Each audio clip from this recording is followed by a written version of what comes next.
All right.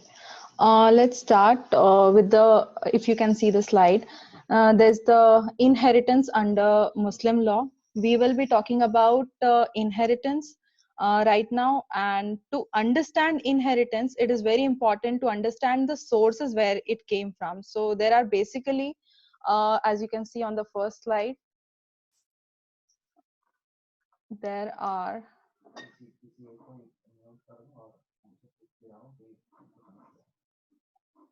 four sources. There's something wrong. All right. I am going to unmute Manasvi Verma to just check out if you guys can hear me and it's clear and, you know. Good morning. Hi, good morning. So you just keep me updated whether you can listen to me and everything is going well, right? Okay, ma'am. All right. So let's begin with the first slide. As you can see, that Muslim law of succession has some sources. These sources are in descending order. So since the Muslim law always erupts from Quran, and Quran is the basic source, so Quran has its own chapter regarding inheritance under Muslim law. So this everything you have been reading or you will be reading in your textbooks is already derived from Quran. So it is nothing like it doesn't have any section or you don't have any bare act. You have a compendium though, which has been like made recently, but everything which is under the inheritance of Muslim law derives from the Quran. So Quran is first thing which we refer when we come towards any kind of question or doubt regarding the succession under Muslim law. Then second thing, the Sunnah. Let me make it easy for you. You don't need to be scared about this thing because this might be a new term for you guys. Sunnah is nothing but the teachings of the Prophet Muhammad. You must have known this Prophet. I mean, you guys have studied in your GK earlier. So Prophet Muhammad used to teach things regarding Islam, and those teachings were actually recorded in the form of hadith by his followers or the followers of Islam, I must say, and these teachings are known as the Sunnahs. So when we have any doubt regarding any topic, we refer to the Quran, then we come to the Sunnah. And third is the ijma. Ijma is nothing but basically these are the learned men of the community, we can say, whom we actually refer for any kind of question if it arises, like at any particular point of time, if we think that this is something wrong or we don't know about it, so we can refer to these people. These people might be, I don't want to call them godmens, but I can call them learned people under Islamic community. So they can be anybody whom you trust. So, and the fourth thing, the Kia is basically qiyas, which we say in Urdu. That is, qiyas means हम कहते हैं ना qiyas लगाना. So qiyas is something which is our own analogical deduction, which we suppose that whether this thing is right or this thing is wrong. So वो उस तरह का जो qiyas लगाते हैं, that is known as the Kia. So these are just basics you need to remember regarding where all this came from. ये Muslim law का पूरा जो concept है कहाँ से आया, to know that clearly ये sources आपको देखना है. इसमें ऐसा कुछ है नहीं slide में, and please do not laugh on my PPT because ये बहुत basic है. I know you guys make it better. अगला slide पे Sunni and Shia. I have included this slide just to talk about Sunnis and Shias.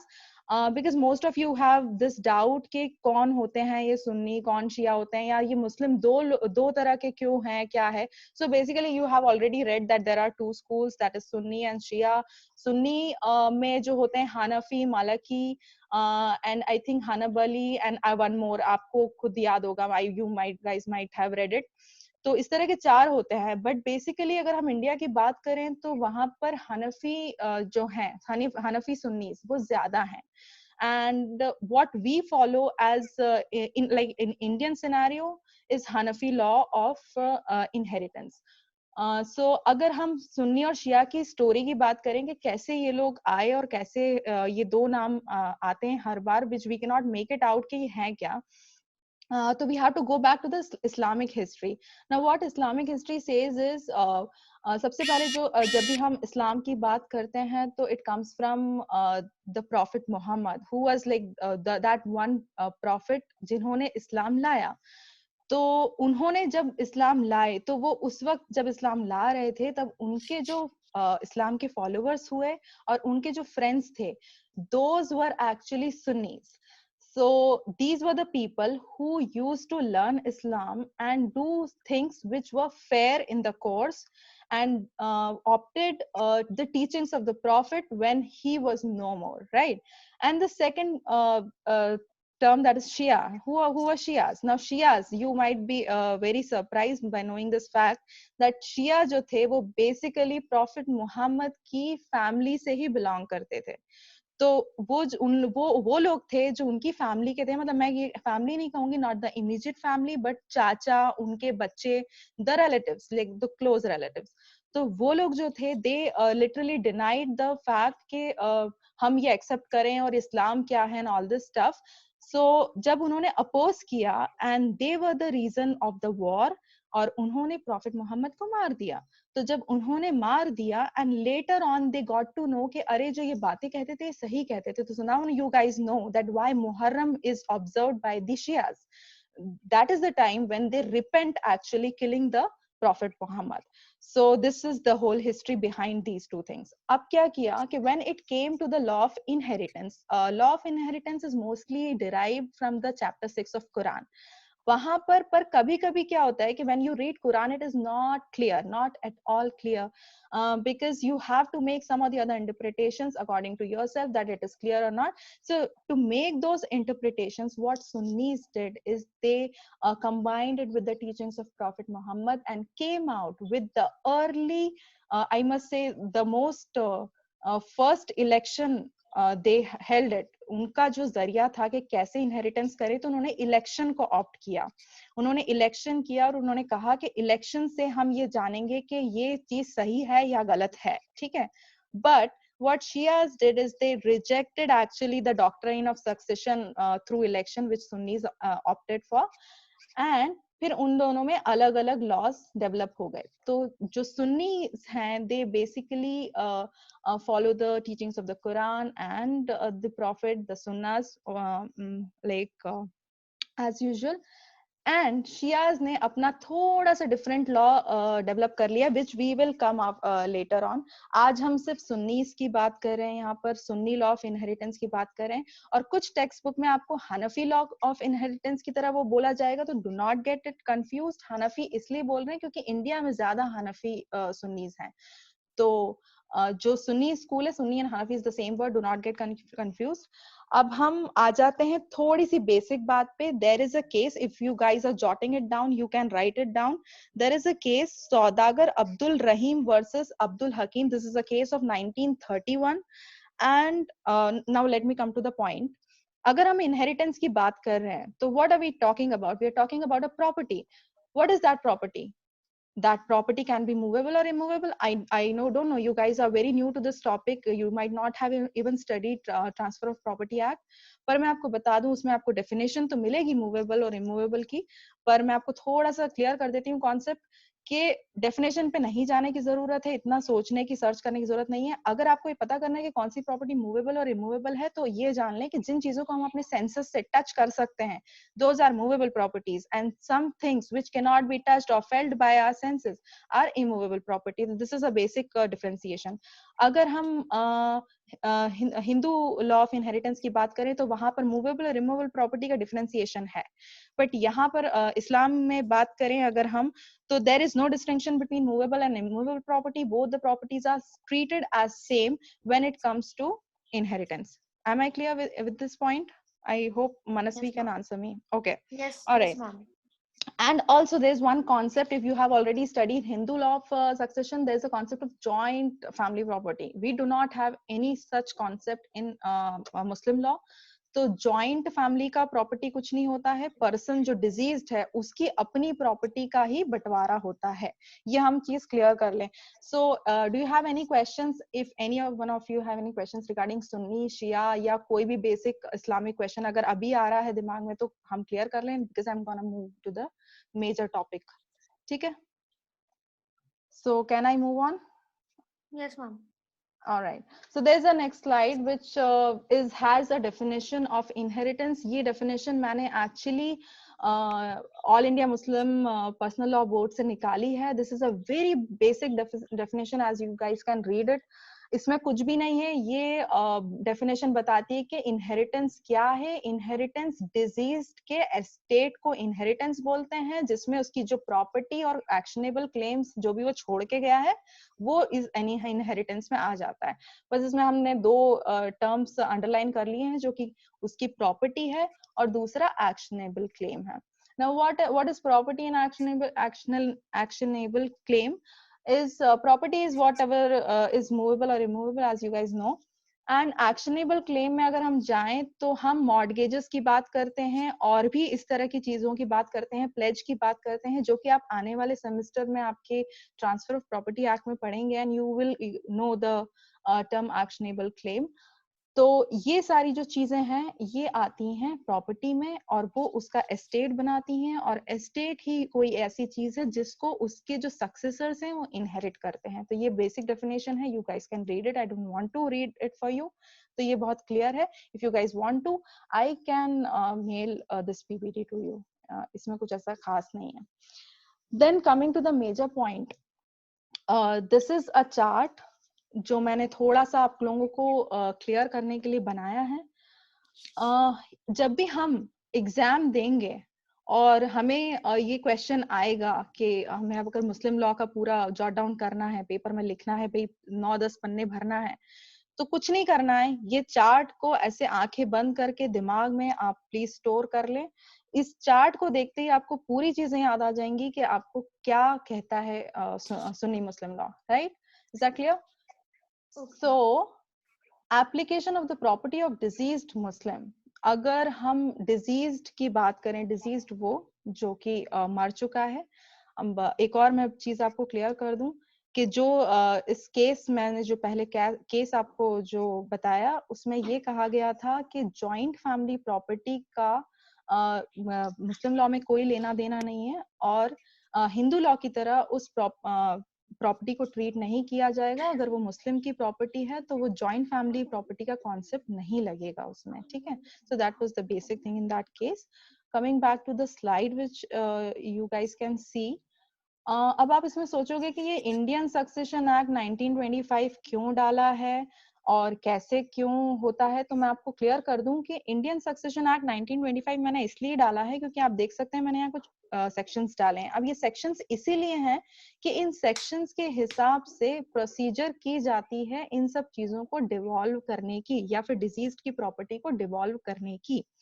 Application of the property of deceased Muslim, अब उसको कैसे apply किया जाएगा? तो सबसे पहले स्टेज 1 आता है, stage 2, stage 3। Stage 1 is the first stage. जब भी अगर मैं बोलूं कि एक पर्सन ए है, वो मरा है, उसके पास 100 रुपए थे, तो पहले उसके 100 रुपए जो है ना, जो स्टेज 1 में पॉइंट्स लिखे हैं उन पे खर्चे जाएंगे। तो वो पॉइंट्स क्या है? सबसे पहले उसके फ्यूनरल एक्सपेंसेस देखे जाएंगे, उसके डेथ बेड चार्जेस अगर कोई है, अगर वो बीमार था या कुछ भी है तो वो देखे जाएंगे।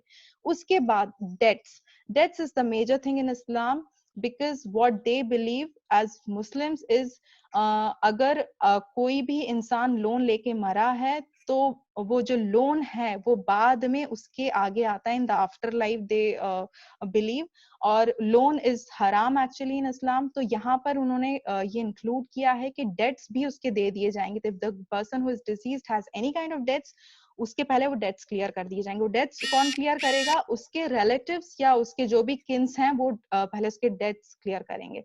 फिर उसके बाद आता है wages due for services. Now what are these services? Sometimes people have labour और मे बी मेड्स होती हैं, मेड सर्वेंट्स होते हैं, उनके जो डेट्स हैं वो क्लियर करना बहुत जरूरी है। तो अगर कोई इंसान मर गया है who was the bread earner, उसके सर्वेंट्स के जो डेट्स हैं वो क्लियर कर देने चाहिए। या फिर अगर वो कोई कंपनी चला रहा है और उसके यहाँ कोई लोग काम कर रहे हैं तो उनका लेबर क्लियर कर देना चाहिए। तो that is the third thing which has to be done with that estate of the deceased.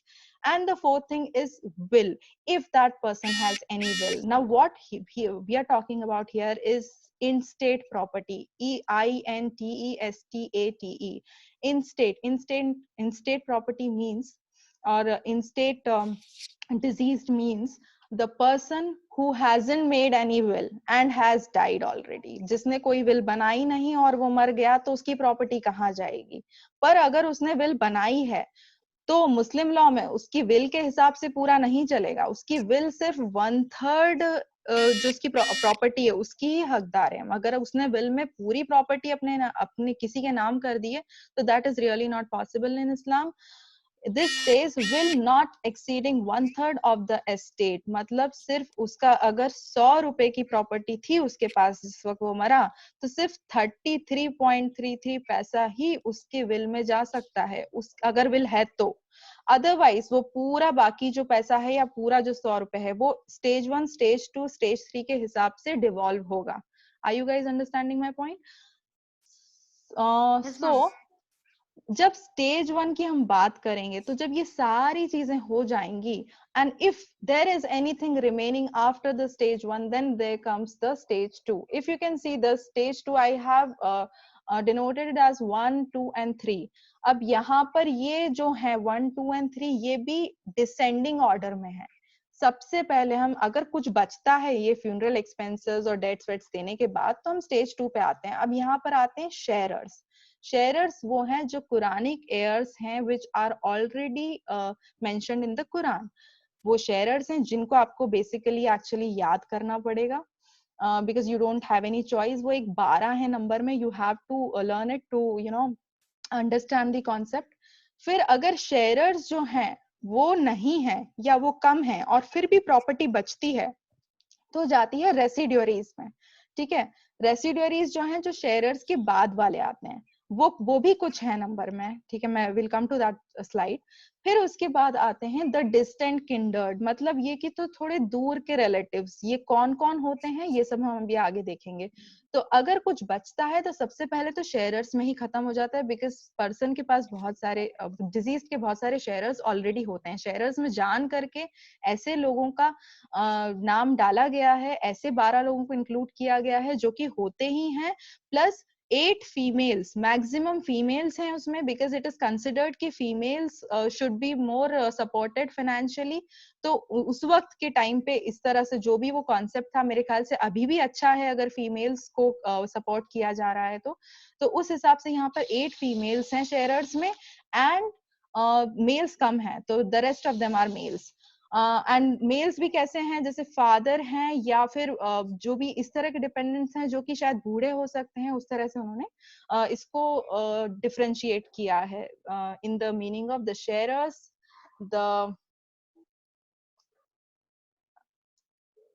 the sharers, the residuaries and the distant kindred। And then अगर इन सब को करने के बाद स्टेज 1 स्टेज 2 में प्रॉपर्टी जाने के बाद भी अगर कुछ बचता है तो हाँ कहीं नहीं जाएगा, डिस्टेंट किंडर्ड को ही जाएगा। ठीक है, अब क्या हम बात करते हैं कि मान लीजिए कि पर्सन ए मरा और उसके मरने के बाद उसका स्टेज 1 का जो भी उसका पेमेंट था वो सब क्लियर हो गया। पर जब हम उसके रिश्तेदारों की बात करते हैं या उसके नियरेस्ट एयर्स की बात करते हैं तो वहां पर कोई भी नहीं है। अब उस केस में क्या होगा, so all the property directly when there is no stage 2 और no heirs of the person who is deceased, then the deceased property goes to the state. State means to the government, and this is by the doctrine of escheat। Doctrine of escheat कुछ नहीं बोलती है, वो ये कहती है कि जब कोई इंसान मरता है और उसका कोई सगा संबंधी नहीं है तो उसकी जो पूरी प्रॉपर्टी है वो स्टेट को चली जाती है। This is a very basic thing, you all guys can make this out. तो अब अगर हम बात करें तो ये जो फर्स्ट स्टेज थी ये तो बहुत इजी है, इसमें आपको कुछ पढ़ना नहीं है, you don't need to read out these sections, these are just for your extra knowledge. और अगर हम स्टेज 2 की बात करें तो stage 2 is something which we are going to discuss in detail. Coming to the next slide, these are some technical terms. I really had no material here and access to the library, but मैंने थोड़े से technical terms मैं आपको यहाँ पर बता देती हूँ. These are important while solving the problems जो कि आपके क्वेश्चन पेपर में आती हैं यूजुअली. इस तरह की प्रॉब्लम्स के ये पर्सन मरा और फिर इसके इतने इतने लोग हैं एयर्स, अब आप प्रॉपर्टी इसमें डिस्ट्रीब्यूट करके दिखाएं. तो this is the basic thing. To solve these things you need to know the technical terms of the chapter, right? So the first thing I can see here is propositus. Who is propositus? Propositus is nothing but the deceased who is the owner of the property. Propositus owner है property का, उसको हम बोलते हैं. Then there is a Latin term here, spex successionis. So this is nothing but heirship is only to the deceased owner. तो अब हम क्या बात करते हैं कि अगर हम हिंदू लॉ में बात करें तो वहां पर जो सक्सेशन है वो जिंदा इंसान की प्रॉपर्टी का भी होता है, ठीक है. अब यहाँ अगर मुस्लिम लॉ की बात करें तो यहाँ पर अगर पर्सन डिजीज्ड है, मतलब वो मर चुका है, उसके बाद ही इनहेरिटेंस का या सक्सेशन का सवाल उठेगा. Otherwise if the person is alive there is no question of inheritance. Is that clear? So this is just a basic term. अगर हम child and womb की बात करें तो you guys might have read this thing in your Hindu law कि child in womb का क्या concept है उनके हिसाब से. Do they consider a child in womb या they don't consider the child in womb? This is your task to find it out. पर मुस्लिम law क्या कहता है वो मैं आपको बता देती हूँ. It says that if the child in the womb is alive, if the child is born alive, तो वो तो क्लियर है कि वो एयर बन जाता है, उसका डिजीज का एयर बन जाएगा, वो उसको मिलना चाहिए प्रॉपर्टी, राइट?